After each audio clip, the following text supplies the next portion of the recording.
you're among the 9% undecided on whether to vote for Takai or Djou, you could be the difference maker in this closely watched race. So with that in mind, let's give you a closer look at the candidates. We sat down with both to talk about how they'd represent our state.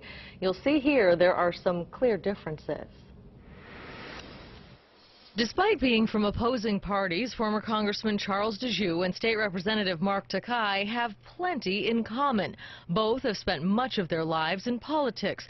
Both are military veterans, having served overseas, and both are dedicated dads who say they want to create a better Hawaii for their kids.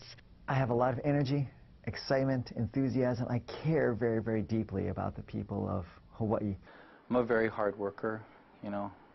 And the things that I believe in are the things that people in Hawaii believe in. Each believes the state's high cost of living is out of control, but they differ greatly on how to fix it. There's a lot of drivers for the cost of living, but one of them is our government, unfortunately, which we have so many rules, so many regulations that needlessly and unnecessarily raise the cost of living. And I look forward to trying to exempt Hawaii or reform these laws and regulations to help lower the burden on Hawaii residents. I do believe that if we focus our energies, become more self-sustaining, lessen our dependence on foreign fossil fuels, and grow more of our own food, the better off we'll be.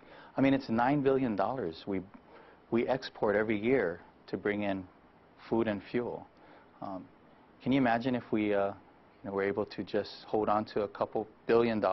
And their approach to governing is vastly different, too. I think it's important for us to have advocates up at the federal level pushing and working hard to bring back money for us. And that's one of the things that I'm very proud of, being able to bring in more than $40 million in federal funds that would have been lost had it not been for our efforts. This amount of money we're putting on the government charge card cannot continue if we want to make sure that the next generation lives a life and has a future as bright as ours. Naturally, they're split on whether having a Democrat or a Republican join what is expected to be an all-Democratic caucus would help or hurt the state. The strength is in unity, and the ability for us to bring back federal dollars is because we're going to work together. And I just don't think that having two members of Congress fighting and voting on opposite sides of the aisle is productive. It's all that much more important for Hawaii, a small state, 5,000 miles away from Washington, D.C., that we make sure we have at least one voice in a majority caucus.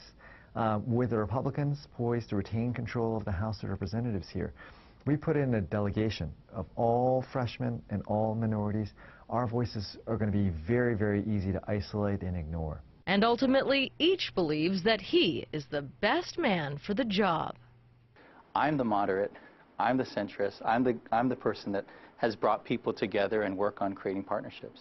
I deeply care about Hawaii, and I want to make a difference for our community and be an effective voice, not 20 years from now, not 10 years from now, be an effective voice for our community on the very first day I take office here.